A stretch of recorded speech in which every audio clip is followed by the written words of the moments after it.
Foreign Minister Kuleba and I were in Munich just a few days ago. Afternoon, the President announced the first round of sanctions on Russia in response to its actions.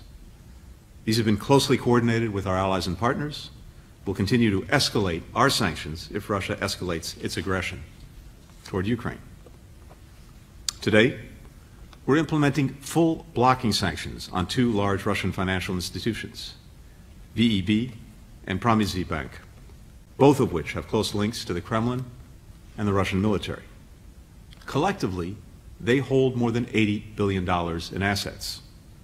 These measures will freeze their assets in the United States, prohibit American individuals or businesses from doing any transactions with them, shut them out of the global financial system, and foreclose access to the U.S. dollar. What will America do? Thank you. Last week, I agreed to meet Russian Foreign Minister Sergei Lavrov this week, on February 24th, to discuss our country's respective concerns about European security, but only if Russia did not invade Ukraine. Now that we see the invasion is beginning, and Russia has made clear its wholesale rejection of diplomacy, it does not make sense to go forward with that meeting at this time. I consulted with our allies and partners, all agreed. And today I sent Foreign Minister Lavrov a letter informing him of this.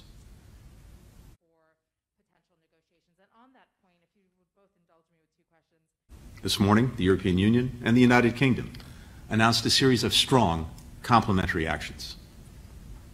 President Putin's deeply disturbing speech yesterday and his statements today made clear to the world how he views Ukraine, not as a sovereign nation with the right to territorial integrity and independence, but rather as a creation of Russia and therefore subordinate to Russia. It's a completely false assertion that ignores history, international law, and the tens of millions of patriotic Ukrainians who are proud citizens of a free and independent Ukraine. Now that we've heard it directly from President Putin himself, it confirms what we've been saying, that he did not send more than 150,000 troops to the Ukrainian border because of benign military exercises, or to respond to threatened aggression from Ukraine, or to stop a fabricated genocide by Ukraine, or any other manufactured reason. His plan all along has been to invade Ukraine, to control Ukraine and its people, to destroy Ukraine's democracy, which offers a stark contrast to the autocracy that he leads, to reclaim Ukraine as a part of Russia.